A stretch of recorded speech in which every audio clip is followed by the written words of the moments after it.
Live from Columbia, this is Sports Talk on the South Carolina Radio Network. Be a part of tonight's show. Call us at 800-956-7266 or email talkback@sportstalksc.com. Now, here are your hosts for Sports Talk, Phil Kornblut, Kevin McCrary, and Tom Hayes. As far as cutting the nets, we never have. Well, we've never been at home in the NCAA tournament either. But, I think when you look at the Sweet 16 is not where we want our season to be defined from. So, it's time to, celebrate for getting a good win, but we still have a lot of basketball left in us. Kind of manhandled us a little bit offensively, our hitters. We got a good guy at the back of the bullpen, and they're playing very well. I saw a lot of good positive things. We won the series, but, we're in a situation where we gotta make some noise in a real positive direction. Got to keep on working at it. Good evening, everyone, and welcome into Sports Talk, South Carolina Radio Network on a Monday night from downtown Columbia. Good to have you with us. Phil Kornblut, Kevin McCrary, Professor Tom Hayes, all together from our studios, 800-956-7266. As we invite your phone calls here in the opening minutes of the program. We've got a lot to cover. You heard from the USC women there as they advance to the Sweet 16 of the NCAA tournament. They await the winner of Ohio State and North Carolina. That game tips at 6:30 tonight, and they'll play that winner in Greensboro on Friday night, trying to advance to the Elite Eight, something Dawn Staley has not been able to accomplish yet at USC. And, of course, baseball over the weekend. A good weekend for Clemson. Jack Leggett gets a series victory at Virginia Tech. Not so good for USC. The Gamecocks, they drop a series at Missouri, though they do win the finale. NCAA men's tournament, of course, some great games on Sunday and Saturday. Love that Butler-Notre Dame game. That was incredibly exciting. And a big race, big finish at Fontana yesterday. Terrific finish to that race. So just so many things to talk about on this Monday night on Sports Talk. What caught y'all's fancy over the weekend? I imagine you were both dialed in the tournament. My bracket was busted from the get-go, but I've enjoyed watching these games and play. Friday was anticlimactic after everything that happened Thursday, but now you're getting down to the nitty-gritty, and the cream usually rises to the top. You still have your big dogs all in place, your firebrand programs like Duke and Louisville. Bye-bye, Kansas. How about Wichita State? Greg Marshall just keeps getting it done, and everybody wants Marshall with now. 2 Gs. Alabama's going to come calling. Greg Marshall with 2 Gs, bro. He just gets it done. They had and Kansas couldn't run from him. First time since '93, I think they played. And they set up perfectly because this is not a vintage Kansas team. They don't have the size they usually have. But hats off to Wichita State because, see, that's one of the values of having juniors and seniors that's ready to play, and they were ready to play. I thought the police ready to go into Fontana and handcuff Brad Keselowski for grand larceny. Yeah, for stealing. They just didn't want Kurt Busch to win. You can't let Kurt Busch win. Two times he's got the lead, and the flags come out, and that one was a little goofy too. The old debris on the track. The second one was. The guy's bumper came flying off practically, but you feel for Kurt Busch. And where did Keselowski get that power to overcome those guys? We'll be right back.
Your phone call is coming up in a moment, 800-956-7266. Email talkback@sportstalksc.com. We'll clean out the email box tonight. We'll also look at the mail coming in on our website, sportstalksc.com. K-Mac will look over the Twitter timeline. Sports Talk SC is the Twitter address, and Facebook is Sports Talk Radio Network. Right now, the man to beat in our Bojangles Bracket Buster, it is Harold Spigner. He stands alone in our contest. Going into the Sweet 16, he's got 520 points. So he stands ahead of the pack, ahead of USC West and KMS with a bunch of numbers after it. They're tied for second. Harold Spigner, nationally, and this is in ESPN's brackets, he's in the 99 percentile. Yeah. He's like way, way up there. 14,852nd place out of over 13 million entries. That's pretty strong, Harold. Not bad. Congratulations so far. See if you have some staying power. I'm at about 59%. I rebounded from a deadly Thursday, so I'm about 59%. Is your Final Four still intact? I think I lost Virginia. I got to go back and look my at Final bracket. Four is still intact. Well, then you'll have a chance to make up. Of course. Mm-hmm. I have 9 of the Sweet 16 and 3 of my Final Four intact. The only one I don't have is Nova bowed out. Yeah. I lost Virginia. I still have who do I have in my Final Four? I still have Kentucky. I still have Arizona, and I still have Puke.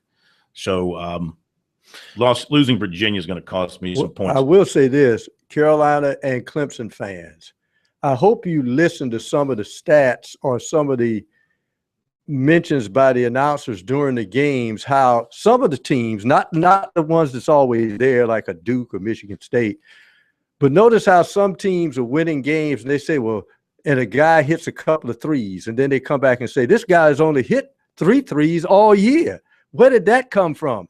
So a lot of it is getting in the tournament and having something happen.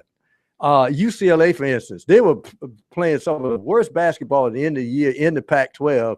Suddenly they sneak in, and look at them now. So sometimes you just sneak in, light comes on, team starts to play well, and you can make a run in the tournament. The only team that's really surprised me is Maryland. I thought Maryland would make a run to the Elite Eight.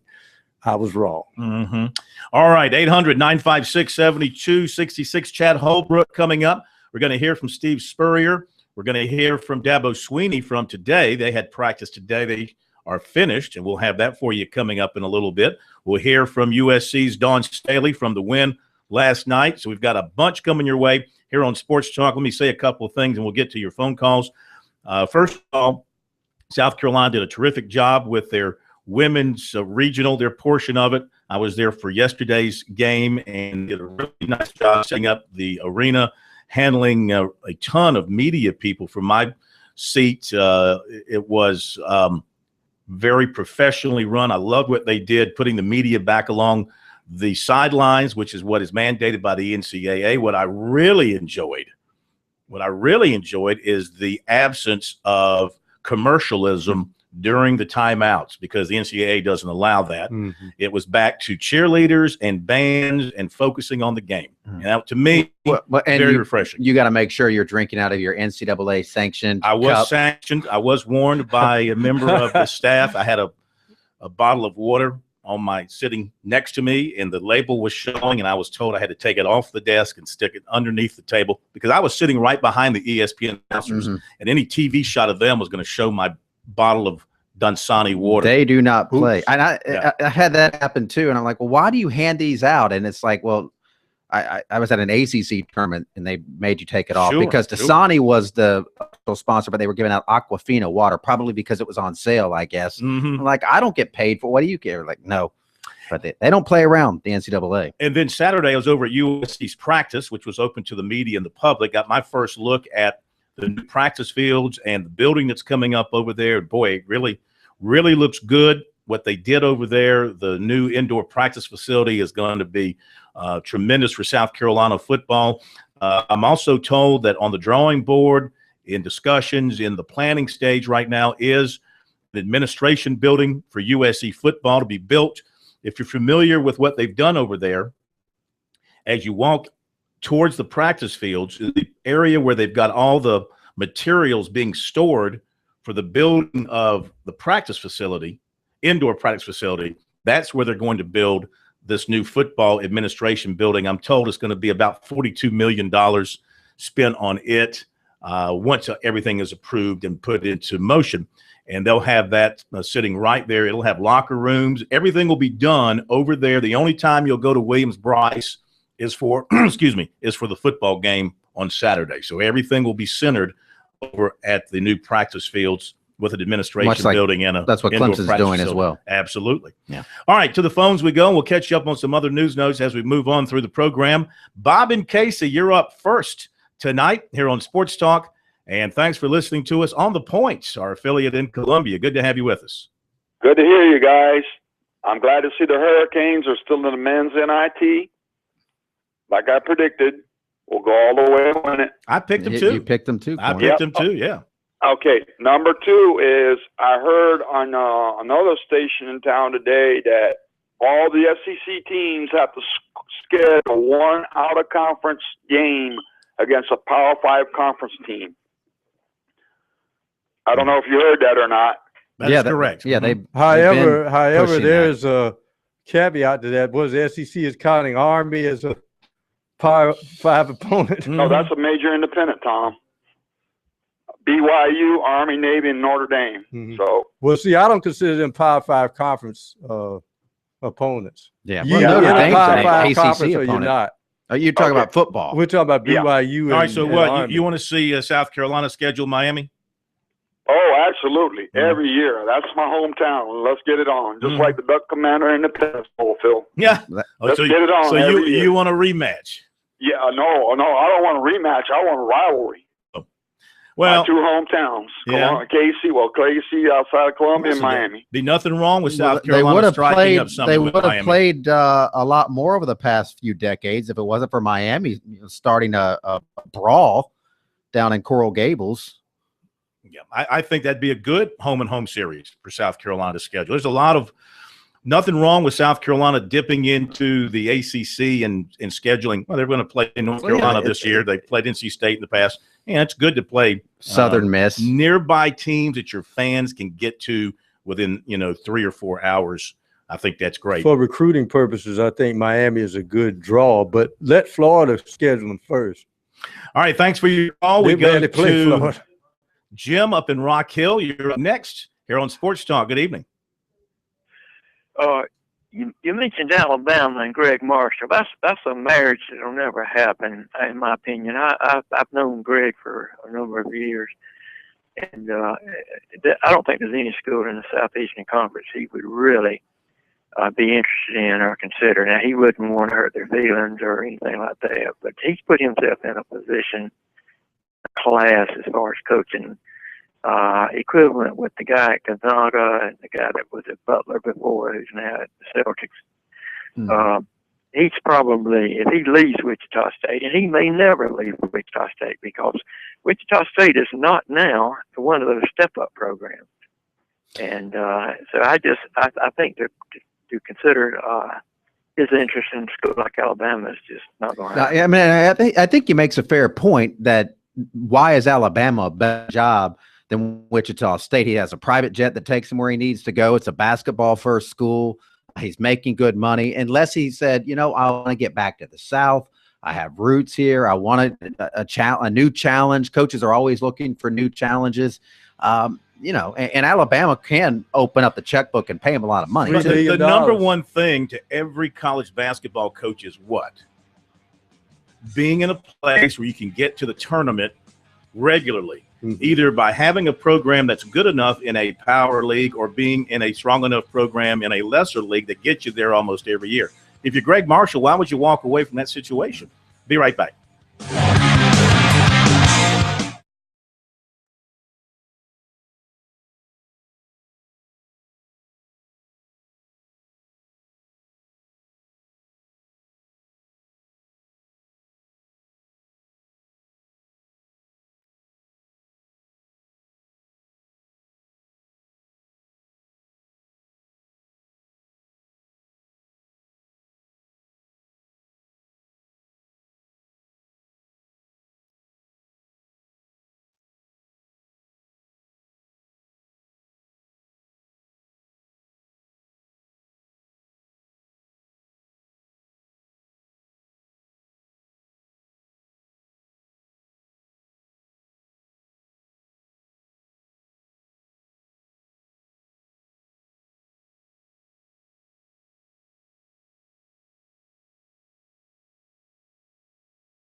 Okay, we're back. Sports Talk, South Carolina Radio Network, 800-956-7266.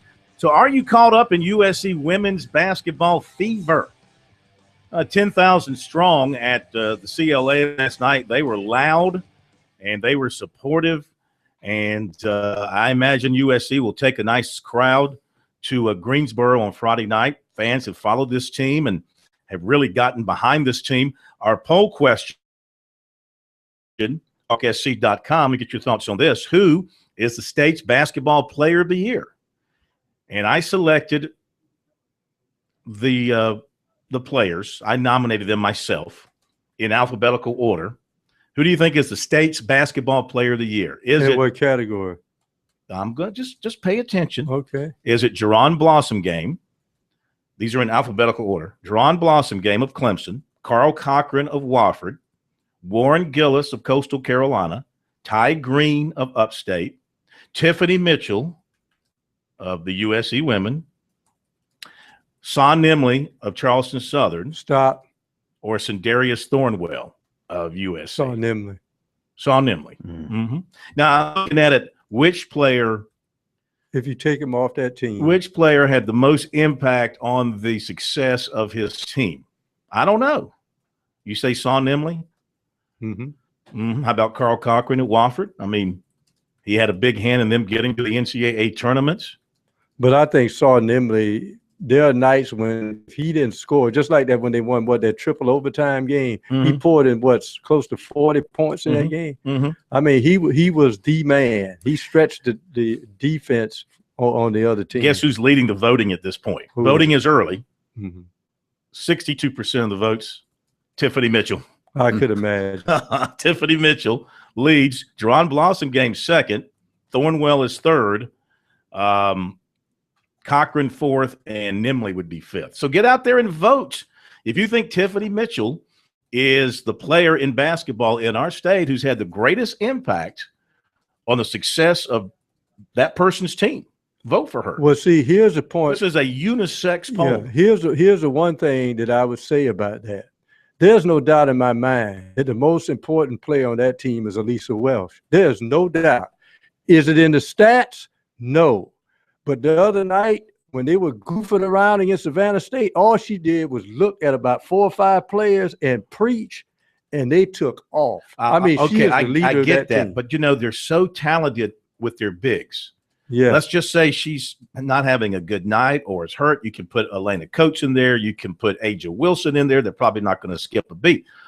But you take Tiffany Mitchell off that team. And they still win because she stunk in the tournament. There were the last 2 games in the tournament, she did not shoot well, and they still won. But she's kind of the straw that stirs that drink. I mean, she's the engine. She heads up the defense. She pushes the offense. She's a terrific outside shooter when she's making the shots. Alicia Welsh is the rebounder, and when you need a basket, crunch time, when they do have crunch time, it's her. All right, SportsTalkSC.com. You can go vote, and Chad Holbrook is coming up.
And we're back. It is Sports Talk South Carolina Radio Network.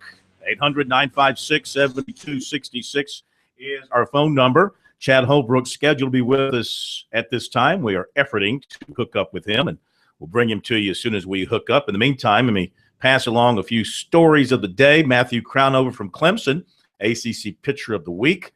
What a performance he had at Virginia Tech. 8 1/3 scoreless innings, 5 hits, 7 strikeouts without allowing a walk. And Clemson eventually won that game 4-0 in 10 innings. The baseball polls this week, Baseball America, USC drops from 6 to 12. And the top of the ranking is LSU, followed by Vanderbilt, Texas A&M, Florida, and Texas Christian. Then it's Central Florida, which lost a game to Presbyterian over the weekend. Louisville's at number 7. Then it's Southern Cal, UCLA, and Florida State rounding out your top 10. Miami is number 13, and Virginia has fallen to number 20. They started the year at number 1. They've got 7 losses. And as far as the collegiate baseball ranking this week, South Carolina drops from 6 to 13, and we do not see Clemson nor a Coastal Carolina appearance yet. Coastal Carolina red hot as they prepare to take on South Carolina tomorrow night at their new stadium. LSU is Texas A&M is number 1 by collegiate baseball, followed by LSU, Vanderbilt, TCU, then it's UCLA, Florida, Florida State, Central Florida, Arizona State, and Texas. Charleston Southern and the College of Charleston scheduled for tomorrow night at the Charleston Southern Ballpark and at Patriots Point. They looked at both places. Anyway, wet field conditions at both locations, so their game scheduled for tomorrow night has been postponed. No makeup date has been announced, so they're already dealing with some wet conditions and expecting more to come. Ben Howland is going to be named the new coach at Mississippi State. This is basketball. This, according to CBSSports.com, reporting he's reached an agreement in principle to take over that job. And as we mentioned earlier, reports are Alabama willing to offer more than $3 million per year to Greg Marshall to try to lure him away from Wichita State. Is that his agent just trying to tell Wichita people, just wanted to ask you, how much do you love me? How much do you love him? Wouldn't be the first time that happened. All right, 800-956-7266. No luck yet hooking up Coach Holbrook. So we'll go from one Gamecock coach to the next and talk a little Gamecock football. USC put on the pads on Friday. Then we're back in pads and full contact on Saturday. Did a little bit of scrimmage type stuff out there on Saturday at the new practice fields. And Steve Spurrier came over to talk to the media. And as he does sometimes, he had a message on his mind that he wanted to put out front first and foremost. So here is Spurrier following Saturday's spring football practice at USC. Last week, Dexter Weidman had to miss a practice. He actually was tardy to class. He didn't miss it. And it wasn't his fault. I think the weight room guys kept him too long. And then he said he was in a study hall. They kept him too long, and he was late to class. So it wasn't like Dexter was missing. So I said, well, I got to get that straight with the media because they think, you're not going to class. But Dexter is going to class, and it wasn't all his fault that he was late to those 2 classes. But still, he had to sit out of practice. So anyway. How about Wesley? Who? Wesley Green? Wesley missed some. But he was back out here today, so he's in good standing now, and hopefully he's ready to be a very good student athlete so far. But first week was pretty good, I think. Malik sprained his knee a bit. We only got 6 offensive linemen, I think, right now, so we just can't do too much. But we did a little bit today, a little bit here and there. Perry Orr threw a nice ball to Debo there at the end of the scrimmage. But other than that, both sides are, I think, doing some good stuff. Okay. Pretty much on schedule at this point in the spring? Yeah, I think so. Our defensive guys are doing a good job disguising and moving around a bit. So, But we're just getting started. We're a long way from being a good team, but hopefully we can get there. Are you looking to be a little more physical this spring? Oh, maybe a little bit more. But we've always practiced about like this. You know, practice is one thing, and then in the stadium's another thing. Connor Mitch showing you everything you want to see so far? He's doing better. He's got a ways to go. Yeah, Debo's got a chance there and be a big-time player and so forth. So a lot of these young guys are getting some good work this spring. Yeah. How about the catches Shamir made today? Is he starting to show up a little bit? Coming around. Yeah, he's hustling. He looks like he really wants to play. Yeah, it's opportunity in life for a lot of guys first time. Right. Hopefully we can take advantage of it. All right, Steve Spurrier from Saturday. Now, he really seems much more upbeat and enthusiastic about things since the hiring of John Hoke. I think that Hoke is sort of a security blanket kind of thing for him on the defensive side, sort of like when Ellis Johnson was there. Kind of feels like he's got his man there and somebody that he can just let handle the defense without being concerned about that. And he can go try and score 25, 30 points a game and feels like that'll be enough to win most games. Hoke came over to talk with us as well on Saturday, and he was asked about the progress the defense has made so far early in the spring. They're doing great. They're making, we can see improvement every day. Obviously, the terminology is a little bit different for them. The tempo is a little bit different for them. The way we play is a little bit different. But they're doing good. The coaches are doing a tremendous job of being detailed in what they're telling them. So, we got a lot of work to do. We all know that. But you know what? They're doing this great effort, and they're working at it. Are you progressing as far as installation the way you want to? Yep. We've not missed a day of what we want to put in. We've thought about holding back, but, we keep going forward. You guys are doing really a good job. Do you believe in a lot of physicality in practices? I've seen it both ways. I just came from 13 years where you didn't hit anybody in practice, but you'd see them go knock the crap out of each other on game day. And you can be taught, has to be some of that. Football's a tough game, so there is going to be contact. So, you try to have a happy medium somewhere. Is Coach Spurrier allowing a little more contact in practice? He is. He's doing good. He knows we got to work, but, he's got a tough job as the head coach because, he's got to protect the whole team. And so, but he does a good job of balancing. I really do believe that. Putting Diggs at safety a conscious effort to get more size there, or did he just, regardless of that, fit well there? He fits well there. He's really a natural guy at about 212 or something, right. 210. And with the way we're playing the spur position, TJ Gurley fits that a little bit better for us and the way we want to play. So that was kind of it more than anything else. Thanks, John. Mm-hmm. John, how's Lorenz Bryant? I think he's doing. You'd have to check with the trainers, but I see a smile on his face, so it's always encouraging. So he's good. All right, John Hoke and Steve Spurrier from the Gamecocks practice. They'll be back on the field tomorrow. And let's see, Tuesday is open for the media and the public, I believe. Is that right? Yeah, Tuesday is an open practice for them. Yeah. So, they really got a nice setup now with the practice fields back behind Gamecock Park, handle the crowds. And once that new indoor practice facility is built, it's going to really add, to the program. Let's face it. I mean, the building continues all around college football programs, and we sit here and we open our eyes wide when we see the amount of money being spent, but it's the cost of doing business in today's college football as we're turning the clock back to the big spending days of a decade or so ago, maybe 15, 20 years ago. They tried to reel that in, but now that the power schools have kind of taken off to do their own thing, it's like, the heck with that. We're going to spend if we got the money. The spirit of trying to reel them in was not good, and that is private school here can't have it. They can't have it. That's the wrong spirit of trying to decide something. All I see is construction workers having jobs. That's what I see. Clemson is losing one of its basketball players. We'll tell you who in a moment.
All right, we're back on Sports Talk. Patrick Rooks is leaving the Clemson basketball program. Seldom used redshirt freshman from this past season. Pretty highly touted guy when he signed a couple of years ago. Had some injury issues, but he announced on Twitter that he is transferring. More on that coming up. Right now, though, we do welcome in USC baseball coach Chad Holbrook to Sports Talk. Gamecocks go 1-2 in Missouri. Could have been 3-0. Could have been 0-3. It's one of those kind of series. Every game was tight and taut. And I know, Coach, you're happy to get one. You certainly would have loved to have won that series, but you had to like the way your guys were able to win that last game, and at least you had something to feel good about on the ride back home. Well, yeah, I guess we did feel better about the way our kids responded to two losses, and all three games were extremely hard fought. Pitch here, pitch there.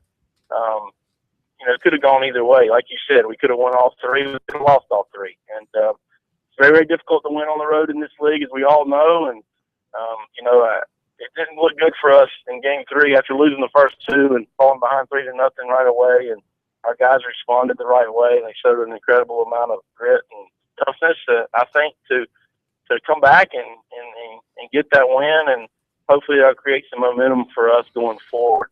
We'll certainly need it with the schedule we have in front of us. Absolutely. Well, as a wise man told me last night, being 4-2 after your first two weekends of SEC play is sort of like winning both of those series, even though they're actually split.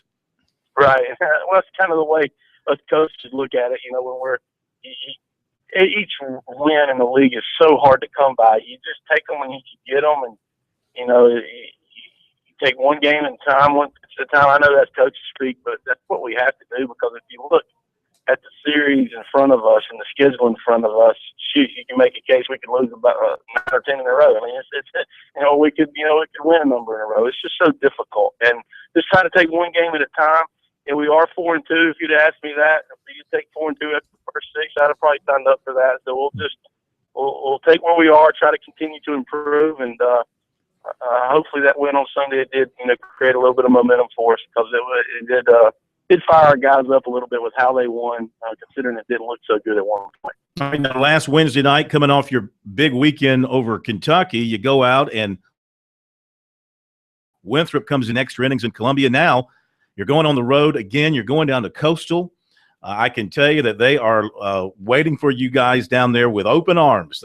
They've got standing room only tickets available. Place is going to be absolutely packed. It's going to be kind of like it's going to be a much nicer stadium, but going to be kind of like when you guys played in the regional down there a few years ago. But and they've won a bunch of games in a row, and they're feeling pretty good, and they're scoring a lot of runs. So the matchup tomorrow night, and you're going to start Josh Reagan. Yeah, that's what we're going to do. Yeah, it's Coastal's got a great team, had a great program for a long time, and yeah, they're excited that that we're coming into Conway and playing at their new park, and we're excited about coming down there. We've had a lot of success in this state. There's a lot of great college baseball teams in the state, and we've been very good. Coastal's been very good. Clemson's been very good. College of Charleston's been very good, and it's neat when we all play each other, I think. And this is a unique deal for us to be going to Conway, and our players are looking forward to it, and I'm sure they're looking forward to seeing us. But we have the utmost respect for Gary and his program. Well, they've won at a high rate for a long time. Yes, they have. Taylor Widener, your thoughts on his performance over the weekend? He could not hold a lead for you there on Saturday. What are your thoughts about how he's handling what you're asking him to give you? Well, I think I'll be able to answer that question, the next time we put him in there, because I'm going to see how he responds, to a rough outing that he had. He just put the ball over the middle of the plate, and you can't do that in this league. And when the game's on the line, and he's chomping at the bit to get back out there for us to put the ball back in his hand. And, he has the right attitude and mentality. He's got a great arm. He just needs to be a little bit more efficient with his pitches, work ahead in the count a little bit more, and try to avoid throwing the ball over the heart of the plate in fastball counts. And that's kind of what happened to him on Saturday. And I hope it was a learning experience for Taylor. We have the utmost confidence in him. We'll certainly give him the ball back in a tight situation going forward. But we know one of the things that did come out of the weekend that was the way that Brandon Murray pitched, and we'll certainly feel good about putting him in some big out situations, maybe to help some of our guys that are in short relief going forward. All right, real quick, would you use Widener tomorrow night if needed? Yeah, he could throw. He could throw maybe an inning. We'll see how he feels when he gets his arm up when we get to the stadium tomorrow. But if he feels good and he's available, we'll certainly give him the ball if we need him to hold a lead. Coach, we appreciate it. Thank you for joining us tonight on Sports Talk. Good luck tomorrow night. Thanks, Phil. Thanks for having me. You got it. Thank you. All right, Chad Holbrook, USC baseball coach, tomorrow night, 6 o'clock at Springs Brooks Stadium in Conway. As I said, standing room only right now available for that. Back in a moment.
Thanks again to Chad Holbrook for being with us. We're going to try and catch up with Garrett Gilmore at Coastal Carolina in the next hour. Jump on some recruiting. Defensive end Javon Kinlaw from Goose Creek, who's been strongly favoring USC for an extended period, is considering a commitment this Saturday when he visits for a junior day.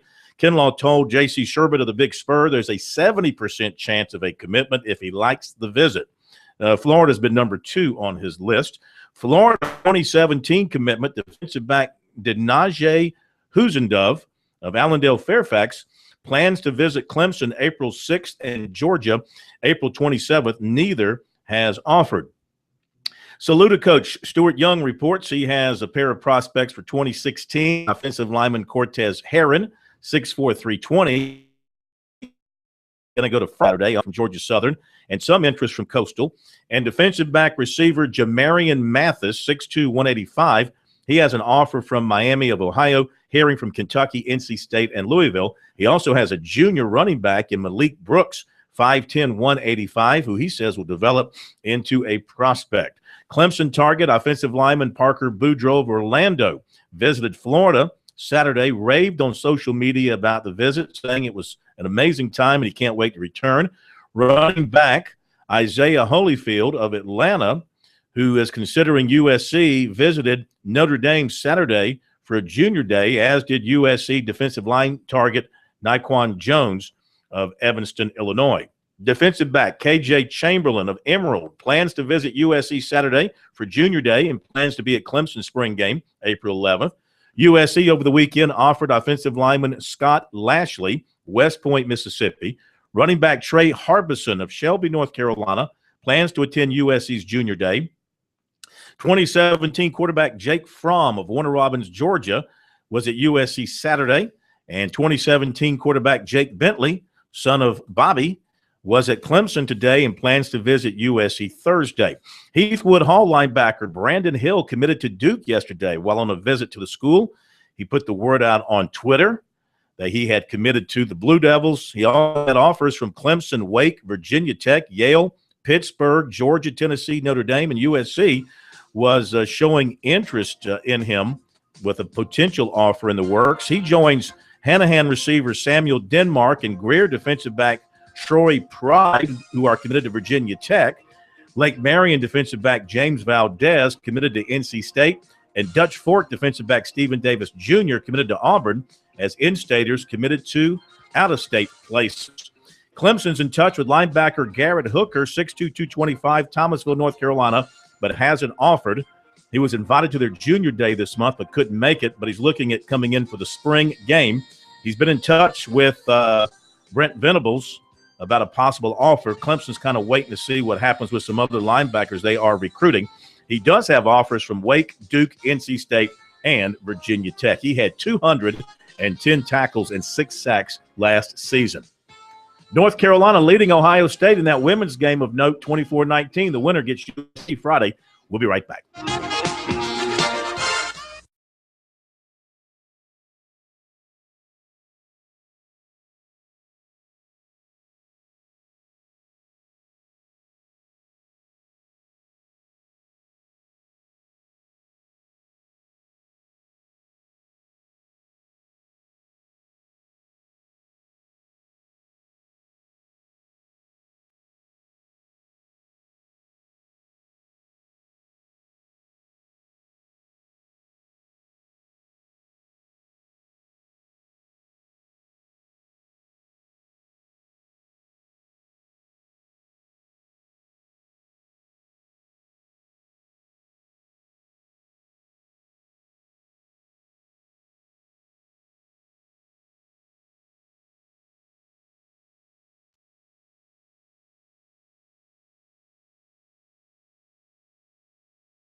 Live from Columbia, this is Sports Talk on the South Carolina Radio Network. Be a part of tonight's show. Call us at 800-956-7266 or email talkback@sportstalksc.com. Now, here are your hosts for Sports Talk, Phil Kornbluth, Kevin McCrary, and Tom Hayes.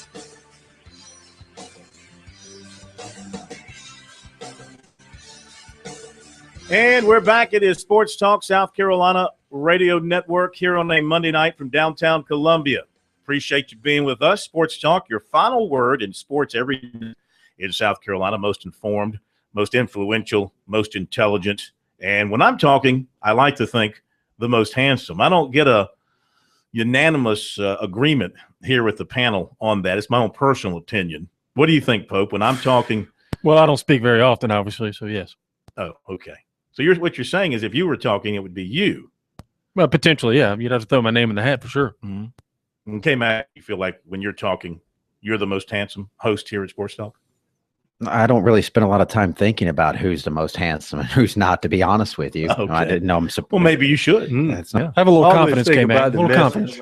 I go about my day thinking about that, but I'm not an esoteric person. I think of the thought, not the outside package. Thank you. 800-956. If I knew what esoteric meant, I'd give you a better answer. Outside. North Grab a Carolina dictionary. is blowing out Ohio State. Look out, Gamecocks. Here come the Tar Heels. 41-21. They're playing that game at Carmichael. No? Look at all those seats. Is that Carmichael or is that the Ding Dome? It's got to be Carmichael. It looks like Carmichael to me, but yeah, that's definitely Carmichael. That is absolutely 100% Carmichael. Yeah, Yes. I've never been in Carmichael. I've always wanted to go inside Carmichael. Yeah, I did a volleyball match in there once. That's definitely it. Yeah. That's kind of South Carolina, the number one seed, but they're still going to have to go to Greensboro. Right. Heart of ACC country, right, and play North Carolina in their backyard. The team they've already gotten knocked them out of the tournament last year. Yeah, they already got Duke and Cameron, so they're not worried. Yeah, I mean, I think Duke's a better team than North Carolina, obviously, but that's still going to be a challenge up there. Do you get the Tobacco Road advantage on the women's side like you do the men's side in Greensboro? It's tough to beat an ACC team in a postseason game in that building.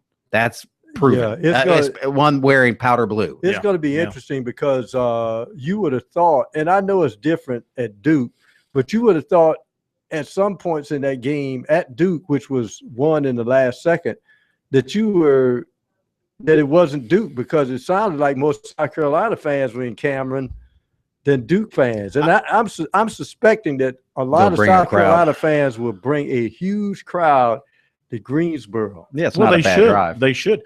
I don't know anything about the North Carolina women's team, but in watching them here, they do have a big player in the middle who takes up a lot of room. I don't know what her name is, but she looks like she's a pretty good player.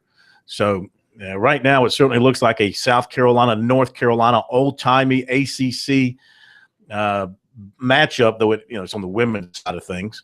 And it's it's going to be either the two times that were stated, either 7:30 or 9:30 on Friday in Greensboro.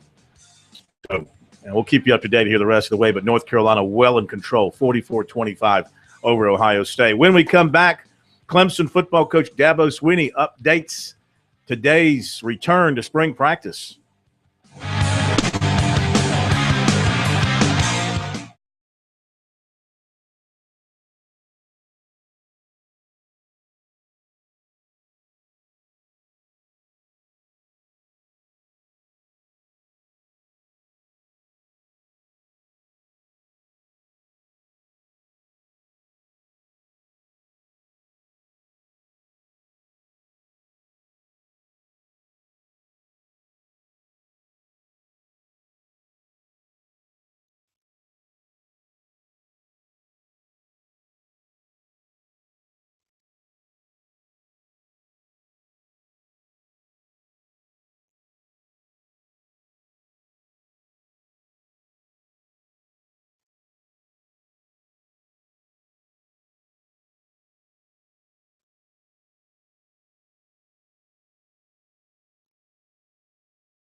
Okay, we're back. Sports Talk, South Carolina Radio Network. North Carolina women continuing to lead Ohio State 46-27, 3.5 minutes to go in the first half. Again, the winner of that one will play the USC women on Friday night in Greensboro, North Carolina, in the Sweet 16 of the NCAA tournament. USC women trying to go where they haven't gone since the Susan Walvius days when they made it to the Elite Eight, losing that particular year. And I was at that game in Raleigh at the RBC Center, whatever it was called back then. Maybe it's PNC Center. Lost to Duke, didn't it? Mm-hmm. Lost to Duke. And that was the year. In fact, I went from that game to New York because USC's men, they were playing in the NIT, the first of their back-to-back NIT championships, and stopped in Raleigh, covered that game, and then moved on to New York. So you've got Ohio State and North Carolina playing right now. That's one side of the bracket. The other side of that bracket involving South Carolina, it's Arkansas Little Rock playing Arizona State tonight at 9 o'clock on ESPN2, and Florida Gulf Coast playing, they're playing right now against Florida State. Yeah, I think that's a 6 o'clock tip on ESPNU. So those are the other four teams. The two winners there will advance to Greensboro, and they will play in one of the games, either 7 or 9:30. ESPN will graciously let us know the times later tonight. And of course, you remember Ohio State is the school that made a run at Dawn Stadium, about 4 years ago? But I would think for sure if it's USC North Carolina as it appears, I got to believe it'll be the 9:30 game. I would agree with you. And it's always, I think South Carolina has realized now, no matter where they go, going through the Sweet 16 is going to go to Tobacco Road. They played, and as you say, it was Susan Walvius was there. They got to the Elite Eight, lost to Duke. They even went as far as to be sent out to Seattle. And who was out there with them? North Carolina. So no matter where they go, can't get away from Tobacco Road is going to be sitting right there. I was looking at the women's bracket today, and I was checking out Obama's bracket. He has the Gamecocks going to the Final Four. Does he? But losing to Notre Dame in the Final Four, and then Notre Dame and UConn playing for the championship. Yeah, but his bracket. So when if the Gamecocks win, you can or lose, you can blame it on Obama. Why not? His kind of bracket is a little bit convoluted though, because of course he moved Princeton up the bracket because his niece plays at Princeton. So undefeated, only along with Kentucky, but two undefeated teams in basketball. All right, now today Clemson football went back to work after their spring break, first practice since reconvening school.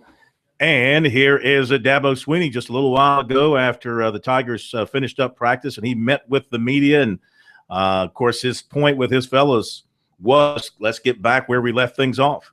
Big challenge to our guys before we broke was that we couldn't start over today. We really have to keep moving forward, and I thought we were able to do that today. There were still, a few guys that I felt like maybe were still a little bit on spring break, but for the most part, I thought the guys came to work today and we're very focused on what we were trying to do. We've got a lot of work to do these next 3 weeks. It's critical. We got a lot of development and a lot of evaluation to get done in the next 3 weeks. We've spent a lot of time these first 7 practices, really fundamentals, drills, technique, installation. And the way our spring is structured, we've got some scrimmages and half scrimmages that are kind of purposely scheduled toward the latter part here so that we can really evaluate now that we've had a good foundation the first half here. So that'll start on Wednesday. I got a first full scrimmage Wednesday in the stadium, and I'm really anxious to see where it's not scripted situational type of things. It's just, put the ball down and go play. So be a big day for a lot of these guys. But, as far as today goes, I thought it was a good start and good to get back out on the field. Did everybody make it back without incident? Yeah, no issues. Yeah, really proud of our guys. Again, good focus. I think this is not going to be as many seniors as we had last year, but this is already, all indications are this is a very serious group of leaders that I think understand, their role and the importance of their role, and they've done some things on their own that I've been pretty impressed with. But we actually got back together last night, had meetings last night, and everybody there, and everybody in good spirits and was ready and eager to get back to work. There were several guys who did work out, kept themselves going through that week. What does that say about them? And is that a big deal? I don't have a problem with guys taking a break. I mean, that's what it's designed for. Everybody needs to take a break every now and then and unplug. But everybody has their own drive, and some guys, even though they are taking a break, they still, whether it's mentally or physically, don't want to have to start over. So that was one of the things that we challenged them with is make sure that you're doing some things mentally and physically. You're not grinding like you do with school and practice and all that. Just carving out a little bit of time, during your off time to just stay sharp. And I think most of these guys did a nice job of that. Can you already see the difference the spring is making for Todd? Yeah. In fact, I was just Spillers out there at practice today. I was just talking to him about that exact comment. Was just he just looks very different than what he looked in the fall. But it's just a combination of him just continuing to gain that confidence, and then just the off season. The work ethic in the weight room. Going through our off-season program, he's just really, gotten back healthy, and he really looks great. Body looks great, as opposed to just kind of getting thrown in at a high level and latter part of a college football season and say, go get them when you hadn't played in a long time, and he held his own. But as I said at that time, he just really needed an off-season and a spring practice, and so I'm real pleased with Tyshawn. He's moving and making cuts and things that he wasn't quite able to do with the speed that he's doing that right now. And he's just more confident in what we're doing. Having kind of played a little bit now and gone through a whole bowl practice and all that, going through installation again during this spring, he's just more confident as a result playing faster as well. Clarity on the O-line. You got a lot of capable guys. Yeah. But I mean, anybody really kind of just catching attention. Well, I think again the best way to really get a true evaluation is to let them go play and really create a stressful environment for them. We've tried to do that from a drill standpoint and then just a practice standpoint. But I'm anxious to see them play and have to react to situations as they are presented throughout the scrimmage. But that first group has really had a good spring at this point. Very, very encouraged with Battle and McLean and Norton, Crowder and Gore. Just the chemistry, the cohesiveness of that group. They're a group right now that looks confident. They're having fun. They know what they're doing, and I'm very encouraged to this point. And then the guys behind them are just all talented and athletic and hungry. Mitch Hyatt, Drew Morgan, and all those guys. I mean, I'm really excited. Falcinelli, Hearn. It's just an impressive array of young guys. That's more the group that we got to kind of figure out. And I think we just got to go play, and we got to keep putting them in those situations so they can grow. Because that's the only way they're going to grow. And then we come out of spring after 3 weeks and get some good evaluation. Give them some really good feedback in our exit interviews. All right, Dabo Swinney from earlier today. The Tigers back at practice, as he said in his remarks. They'll do a scrimmage on Wednesday, get a real good look at where things stand at this point in the spring. Back in a moment.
I thought we came out ready to play and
All right, Florida State's winning its game. You could have two ACC teams there in Greensboro, North Carolina, well out front in its game. It's winning its game. South Carolina, of course, is already in. And where did I say the fourth team will come from? What's that other game being played tonight? I forgot. I forgot who it was. Let's see. You've got. I got the bracket right here. I can pull it up. It's going to be either Little Rock, Arkansas, Little Rock, or Arizona State.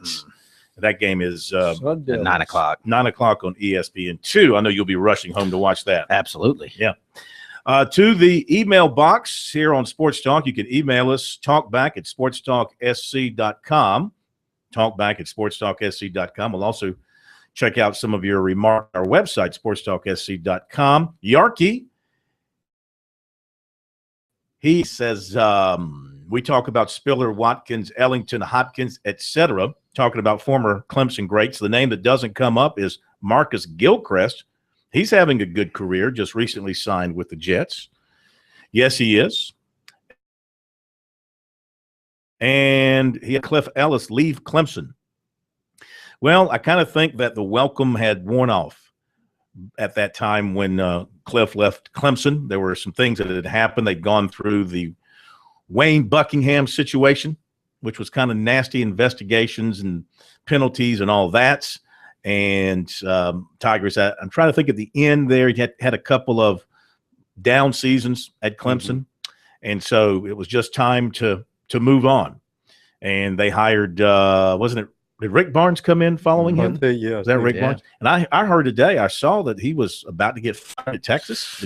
Did that come down? I haven't seen it. Well, no, that has not come down yet. Yeah. I haven't seen that. But, boy, he's had a long run there in Yes, Texas. he has. But he's not getting them where they want to be. Well, we got them so quickly to the Final Four. But then again, when you got guys coming in for one and done like Durant, I mean, you're not going to get those every day. And of course, I think he went to the Final Four the same year that Maryland won the title that year.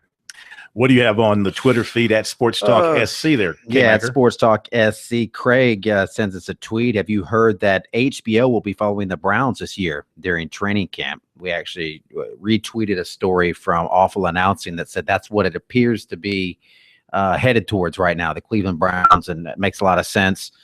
HBO would love to have Johnny Manziel on its Hard Knock series, which is a phenomenal series. And it's addictive television. So, are you saying they're not going to feature Connor Shaw? Well, I mean, Connor Shaw will be on there. He's going to be battling. They won't feature him, but he'll battle for the job. Josh Gordon won't be featured either because he's suspended all of next year. They might feature him in like rolling up a doobie at his place. That'd be the Josh Gordon feature. So yeah, I mean, nobody wants to do that. No NFL team wants to do it because every team that has done it has not made it to the Super Bowl and won the Super Bowl. In fact, a lot of them have colossal letdowns. The Falcons had all these expectations this year, and they went into the dumps. But now the NFL makes you do it if you have. They are not welcomed in Green Bay. Rolling out a doobie. Is that what you rolling said? Up a doobie. Rolling up a doobie. Is that the same thing as like pulling out your Doobie Brothers album and putting it on the turntable? You can do both if you wanted to. Music of choice.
Just ran across a basketball recruiting note of interests.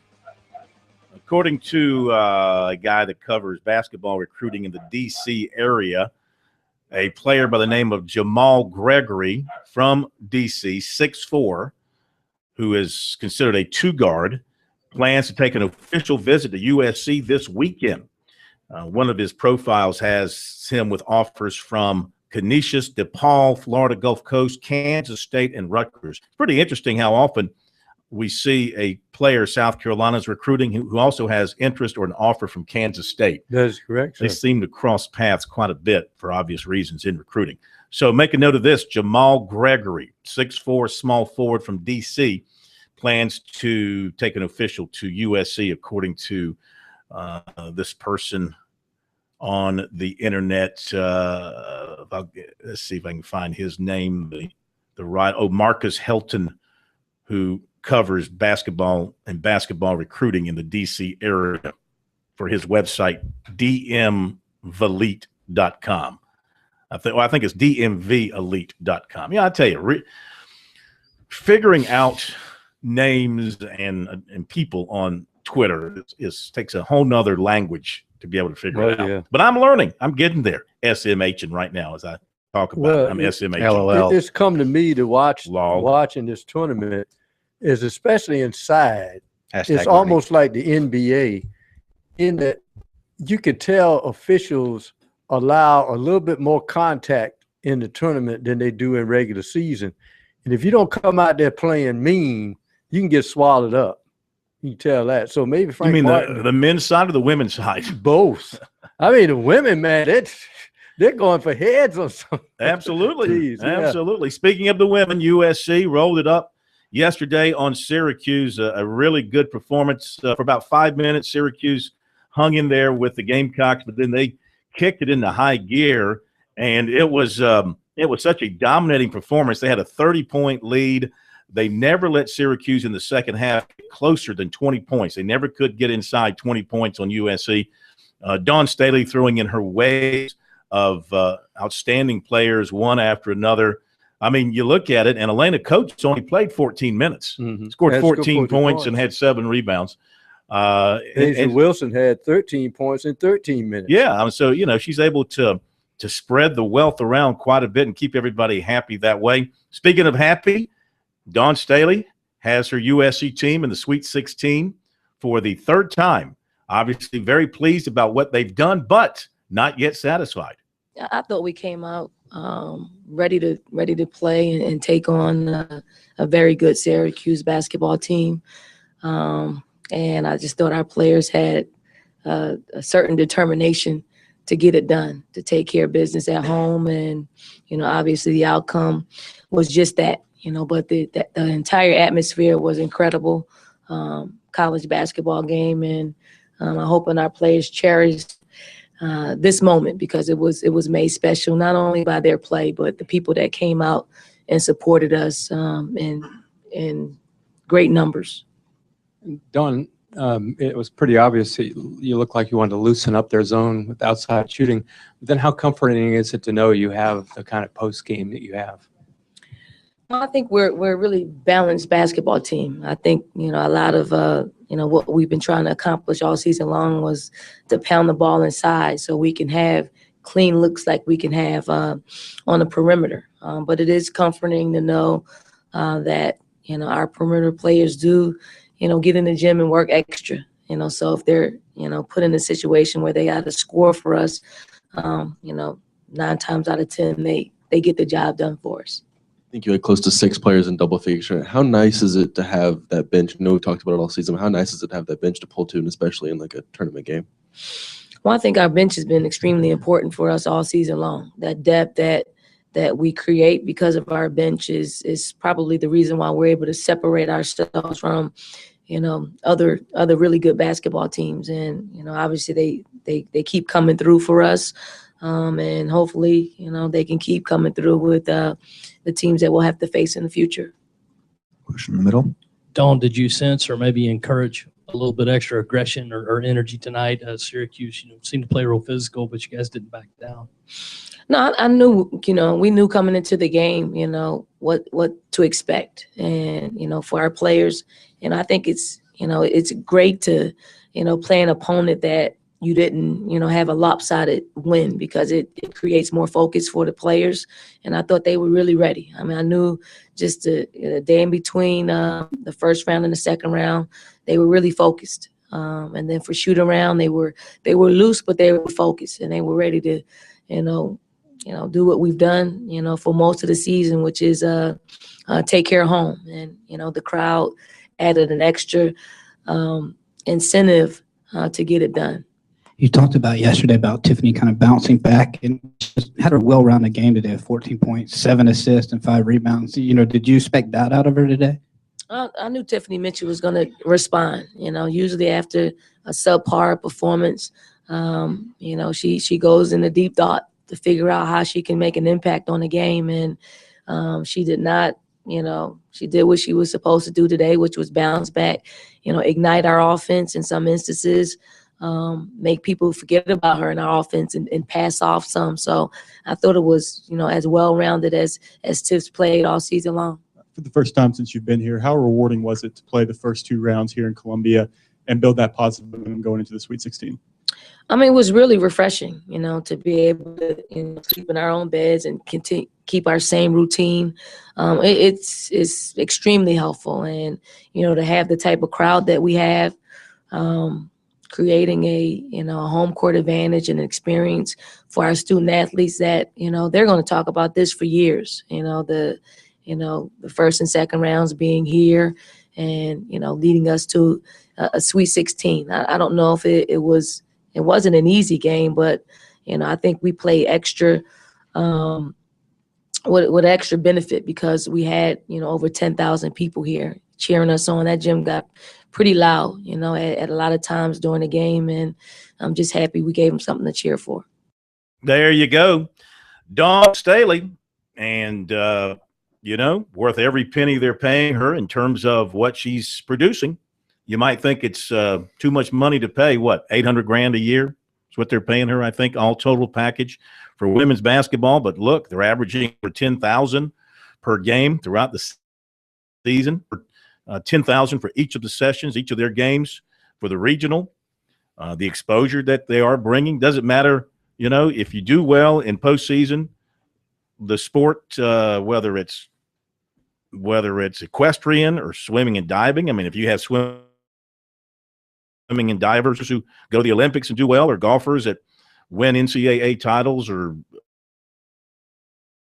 to your school and to your athletic program. And right now, USC women's basketball is flying extremely high. And Dawn Staley and her staff, they deserve all the credit. I'll tell you what, the people who have followed that program from the inception, I'm thinking like the announcers and some of the media people who've been with them game in and game out. You kind of feel good for those kind of folks who now get to sit back and go, wow, look at all the people who've come to this thing. Look at all the media who've come to this thing. We've been here from the very beginning when there were like 1,000 people in the gym. Now there's 10,000 people in the gym, and they have to really appreciate the success. Yeah, and you never know. The young girls looking at this run by South Carolina, maybe 8, 9, 10 years old, and whoever's coaching them, if it's Dawn Staley still here, they got ignited.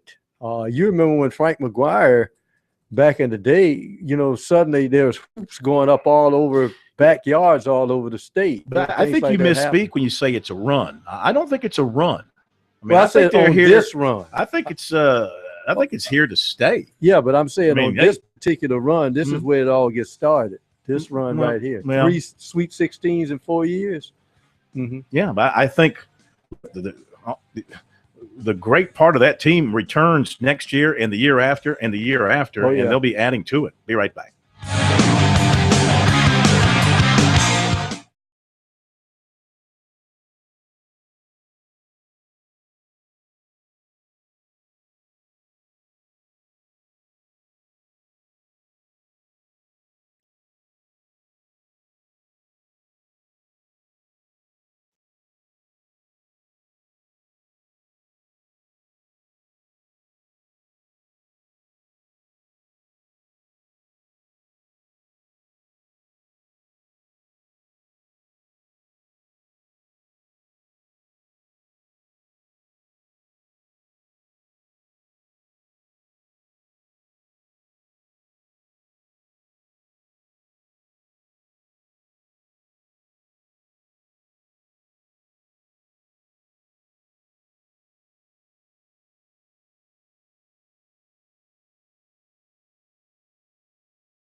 All right, 61-42, North Carolina having its way with Ohio State. 15 minutes to go in the women's game there in Chapel Hill. And that winner advances to play South Carolina. That's not over, 61-44. The women's game is so fast with the shorter shot clock, and the women are such good shooters, really, from the outside. With the smaller ball, the rim is the same size, of course, for both the men and the women, but the women's ball is smaller. Obviously, it gives you a little bit better chance of getting shots to go down. Anything can happen very quickly in a women's game. So even though it looks like North Carolina is going to win this thing, it's still too much time to say for sure. Right, exactly. All right, Clemson worked out again today. We heard from Dabo Swinney earlier. Let's hear more from the Tigers. The Tigers co-offensive coordinator, Jeff Scott. Of course, now it's kind of restart your engines with the Tigers after they had a handful of workouts. I think they had, 4 before they took the break for spring practice. Now it's time to go back to work. And one thing Jeff Scott had to be concerned about was getting his guys back up to speed in a hurry. It was pretty good. We actually installed a little bit, and I thought it was good. I think, as coaches, we're really pleased. There's a lot of competition, and when you have a lot of competition, the guys, I think they pay a little bit more attention in meetings, and the attention and effort and everything in practice is a little bit better. But I thought it was one of our better days for coming back off of a pretty long break with spring break. The guys competed, didn't finish the way we wanted to about the last 3 or 4 periods, and so that's something to learn from. But overall through 7 practices, offensively, I really like the spirit, the competition. The guys are a fun group of coach right now. Any conditioning issues coming off the layoff?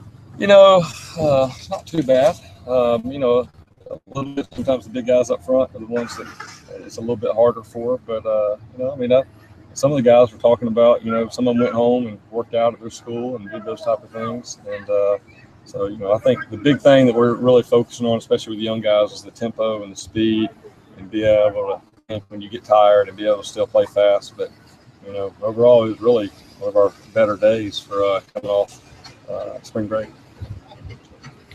In your particular position group, I know you've probably got a good idea of who those first 3 are going to be, but are you starting to develop some depth behind those guys, and who are you seeing step up? The guy I'm really proud of through 7 days is Trevion Thompson. He's a guy that kind of gets forgotten a little bit. Sometimes at that position, we've had a lot of guys that were fortunate to come in and play freshman. And, for Trevion, the situation was a little bit different because we had good numbers coming. And so we knew he was going to be a good player, but I'd say he's a little bit further ahead than where maybe, some of us expected him to be. And so that's, critical in the 9-man position where Mike Williams is. As a coach, the thing that you get excited about, is to see a guy like Mike Williams go make a big play, and then 2 plays later, there's Trevion going the other way, making another big play. And, because it's important, the depth, obviously, when you got a long season and a tough schedule, you got to have more than just those front 3 guys. And so I would say Trevion, Jermon Hopper has had the best, few practices that he's had in a while. His attention's been a lot better. And, I think he's always had a talent. It's never been an ability issue with him. It's always been a focus and just consistent commitment to doing the right things on and off the field to be a great player. And I really like the way that he's working. And then, Hunter Renfro, he's a guy nobody really wants to talk about and think about, but he's consistently day after day making plays. And so he's working to find his way for a season like us. Do you find out a little bit more about your guys, maybe character-wise, during this time of year? Because there's no game right around the corner. I mean, this is all work. Yeah, it is. And I think it tells you the guys that love football and the guys that just do it. And, the guys that love it are taking advantage of every opportunity. Today was practice number 7. I mean, we're halfway through spring practice. Got 7 more practices, spring games, number 15. And, the guys have been really good focus. I've got a good work ethic. A lot of that comes from leadership. I just feel like we got a really good core group, that have been in the program for a while with Coach Swinney, and kind of the culture that has been developed. You just see those leaders just kind of taking over and taking those young guys, and the young guys don't know any different. All right, Jeff Scott, Clemson co-offensive coordinator. Tigers will go back out to work on Wednesday with a scrimmage. USC back at practice tomorrow. So now we're at that stage where both teams be going at it in spring practice over the next 3 weeks or so. Then we'll have the spring games once again on the same day. One early. I think USC's at noon and Clemson's like at 3:30 that day. Be right back.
A lot of big stuff coming up this weekend or this week and through into the weekend. Of course, baseball coming up tomorrow, USC, Coastal Carolina, and Conway.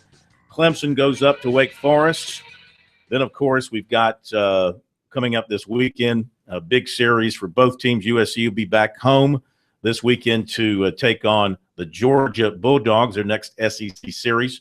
And Clemson will be this coming weekend home to take on Wake Forest. So a chance to build on some things. As far as the way things look early on in the conferences and the baseball races, the ACC, Louisville, off to an 8-1 start. Boy, I tell you what, their athletic program is hot.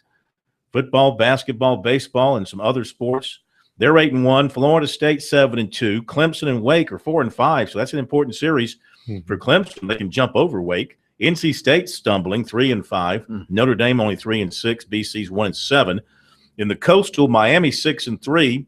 Georgia Tech, North Carolina, Virginia Tech are 5-4. Duke and Pittsburgh 4-5. And Virginia 3-6 in the ACC.